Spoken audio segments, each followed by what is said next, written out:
Hello students, today we will discuss chapter 3rd of history, which is first phase of Indian national movement. Today we will discuss prominent early nationalist leaders. First one is Dadabhai Naroji. Dadabhai Naroji, popularly known as Grand Old Man of India, ये title है इनका, याद रखना ये, was born in a Parsi family in Mumbai on September 4, 1825. He worked as a professor of mathematics in Elphinstone College at Mumbai for 10 years. In 1885, he left the teaching profession and went to England as a partner in a firm. In 1869, he returned to Mumbai. तो क्या था कि उनका जन्म कब हुआ? 4 सितंबर 1825 में।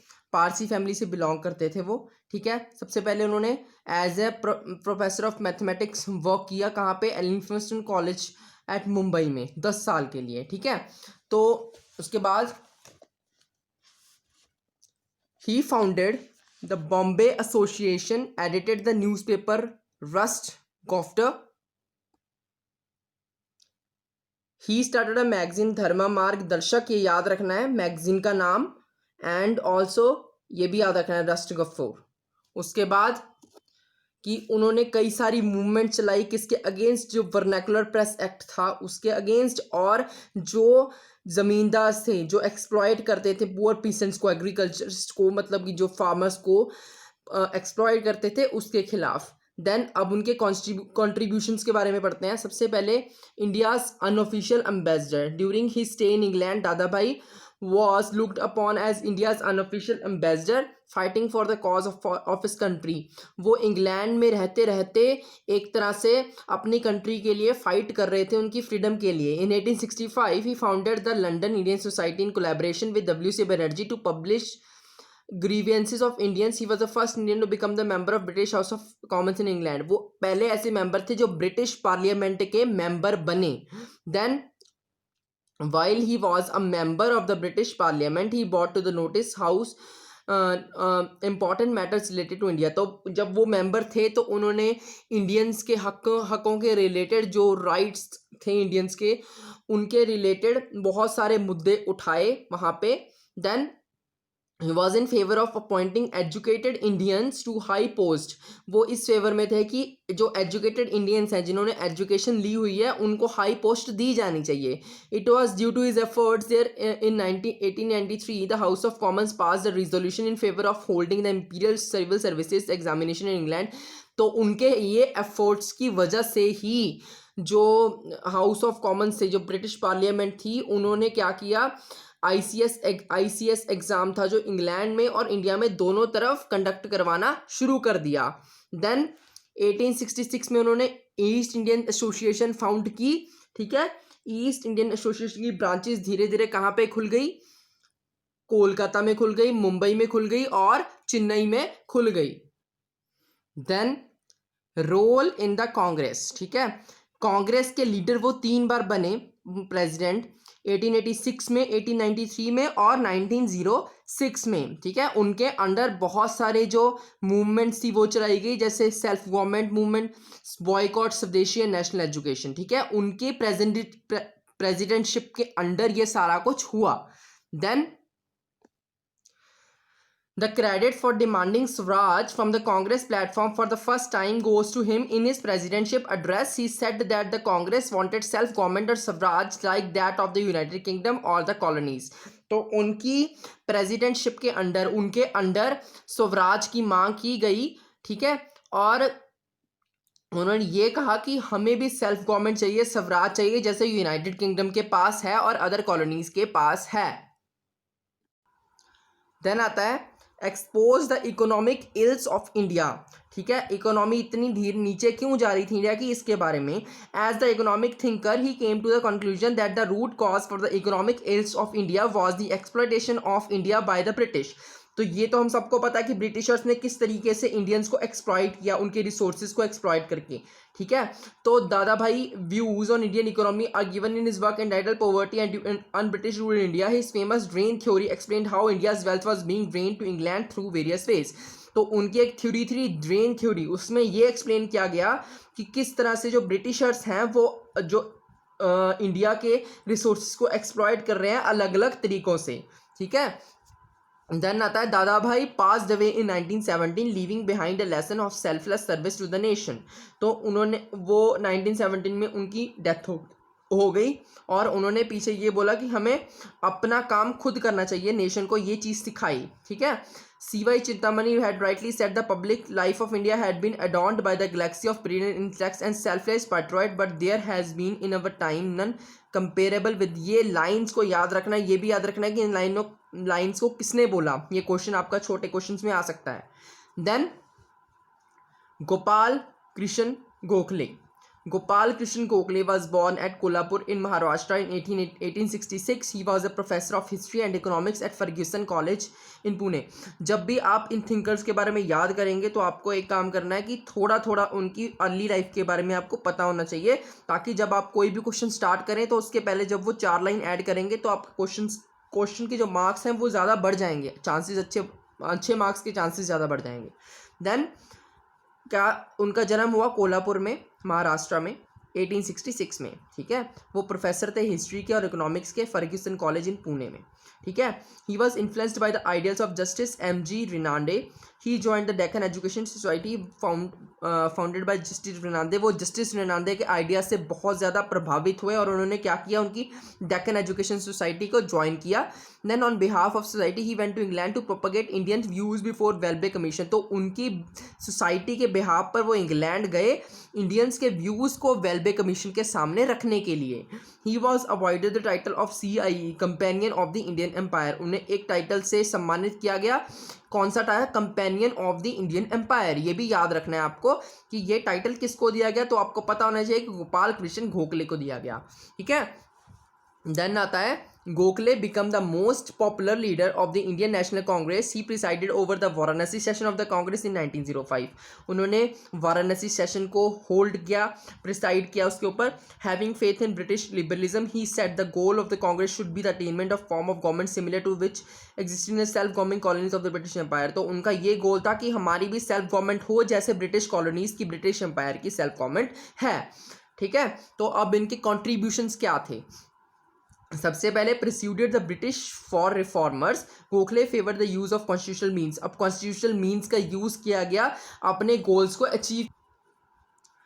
Constitutional means, ठीक है, कॉन्स्टिट्यूशनल मीन्स जैसे एबोल्यूशन ऑफ इंडियन काउंसिल, उसके बाद हर एक स्टेट की अलग अलग गवर्नमेंट होनी चाहिए, स्टेट के अलग होनी चाहिए, सेंटर के अलग होनी चाहिए। तो इन मीन्स के जरिए उन्होंने अपने गोल्स को अचीव करने का सोचा, ठीक है। सबसे पहले incurring huge expenditure of British army. उन्होंने ये कहा कि जो ब्रिटिश आर्मी पर बहुत ज़्यादा खर्चा होता है वो कम होना चाहिए। Then adopting the policy of racial discrimination in appointment to high post. तो अब रेशियल डिस्क्रिमिनेशन को बंद करना चाहिए, ठीक है, और इंडियंस को भी बराबर का हक देना चाहिए हाई पोस्ट में। Then imposing production tax on cotton. जो प्रोडक्शन टैक्स लगाया जाता है उसको भी हटाना चाहिए, ठीक है। Then he made a strong idea for the formal legislative council separation of judiciary from the executive. He played an important role in the passage of Minto Morley reforms. जो मिंटो मॉर्ले रिफॉर्म्स में था उसमें भी इनका बहुत बड़ा role था। तो यह भी याद रखना है आपको, शॉर्ट क्वेश्चन में आ सकता है कि किसका रोल था मिंटो मॉर्ले रिफॉर्म्स में, ठीक है। देन आता है Servants of Indian Society. Gokhale set up the Servants of Indian Society in 1905. The main aim of the society was to train national leaders who would dedicate themselves to the service of India. Some of the important members. तो अब उन्होंने Servants of Indian Society 1905 में setup की। ये याद रखना है किससे सेटअप की, कब सेटअप की। उसके बाद उसका एम क्या था, इसका एम था कि जो नेशनल लीडर्स हैं, जो अपने आप को डेडिकेट करते हैं इंडिया की सर्विस के लिए, अपने आप को निछावर, अपने आप को समर्पण है इंडिया के लिए। तो ये कौन से लीडर्स थे, इनमें से कुछ लीडर्स श्रीनिवास शास्त्री और हृदयनाथ कुंजरू, इनका नाम आपको याद होना चाहिए। Then role as a member of Imperial Legislative Council. उनका रोल एज जब इंपीरियल लेजिस्लेटिव काउंसिल के मेंबर थे तो उन्होंने क्या किया, in 1902 Gokhale became the member of the Imperial Legislative Council. He pleaded in the council for reduction in. उन्होंने ये प्रार्थना की काउंसिल में कि जो जो सॉल्ट पे टैक्स लगाया गया है वो हटाए, उसके बाद जो कॉटन गुड्स पे एक्साइज ड्यूटी टैक्स लगाए गए हैं उसको भी हटाया जाए। Then his relentless efforts led to reduction in toll tax, उनके एफर्ट्स की वजह से जो टोल टैक्स में थी बहुत ज़्यादा गिरावट आई। Then he try to introduce a bill with a view to make primary education compulsory but he could not achieve much success in it, तो उन्होंने एक बिल पास करने की कोशिश की जिसके व्यू में प्राइमरी एजुकेशन कंपल्सरी करी जानी चाहिए, पर इसमें वो ज़्यादा सक्सेस नहीं अचीव कर पाए। ठीक है, being an economist he demanded radical changes in the fiscal policy and better jobs for the educated middle class, जो मिडिल क्लास थे उनके लिए जॉब्स अवेलेबल होनी चाहिए, इसकी डिमांड भी उन्होंने की।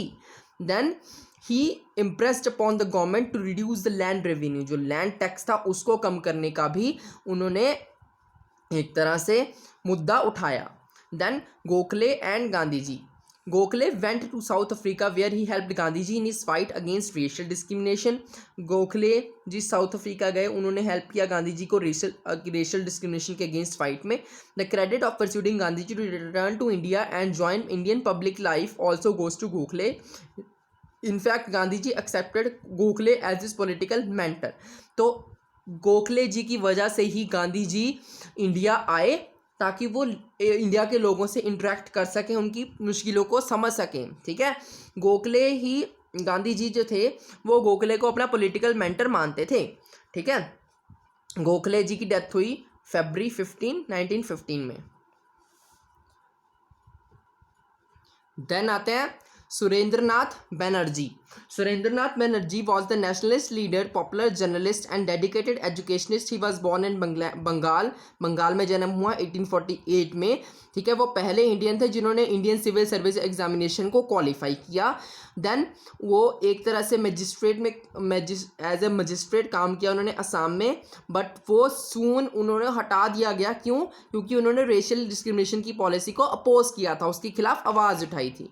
Then Surendranath began his career as a professor of English at the Metropolitan College, उन्होंने अपने प्रोफेसर की जर्नी कब शुरू की? मेट्रोपॉलिटन कॉलेज में as a English professor. Then he set up his own school with later developed into Ripon College. Surendranath was elected to the Calcutta corporation, remained its member for nearly 2 decades। वो Calcutta corporation के लिए चुने गए और वहाँ के member रहे 20 साल तक। Then he was elected to the Bengal legislative council 4 times। In 1921 he was appointed as minister of self government and health by the governor of Bengal. He was the first Indian to hold that position. उन्हें position मिली किसकी? Minister of self government and health, ये याद रखना है, minister of self government and health. Then he advocated use of constitutional method, इन्होंने भी constitutional methods का यूज़ किया जो उनके गोल्स थे नेशनलिस्ट लीडर के, उनको अचीव करने के लिए। तो अब उनके कॉन्ट्रीब्यूशंस के बारे में पढ़ते हैं। सबसे पहले established the Indian Association to fight against the wrong policies of the British. He founded the Indian Association in 1876. Its aim were to educate the people to create strong public. तो अब उन्होंने इंडियन एसोसिएशन को found किया, क्यों? ताकि वो Britishers की wrong policy को अपोज कर सकें। ठीक है, उनका एम क्या था कि लोगों को हम शिक्षा दे सकें और लोगों के ओपिनियन को स्ट्रॉन्ग कर सकें ताकि वो अपने फैसले खुद ले सकें और यूनिटी बना सकें लोगों में, इंडियंस में। Then created an all India politics organization. In order to create an all India political organization, Surendranath convened to Indian National Conference in 1883 and conference merged with the Indian National Congress in 1886 as both organizations had similar objectives. तो उन्होंने एक all India political organization भी create की, ठीक है, जिसके अंदर क्योंकि कि जो सारी पार्टीज हैं उनका एक ही मेन ऑब्जेक्टिव है ताकि वो दोनों इकट्ठे काम कर सकें। Then political ideas. Banerjee edited the newspaper Bengali which served as a powerful medium for mobilizing public opinion. उन्होंने एक न्यूज़पेपर के ज़रिए लोगों के जो मतलब ओपिनियन थे उनको स्ट्रॉन्ग करने की कोशिश की। ठीक है, उनकी book nation in the making gives an account of his public political concern and views about self government.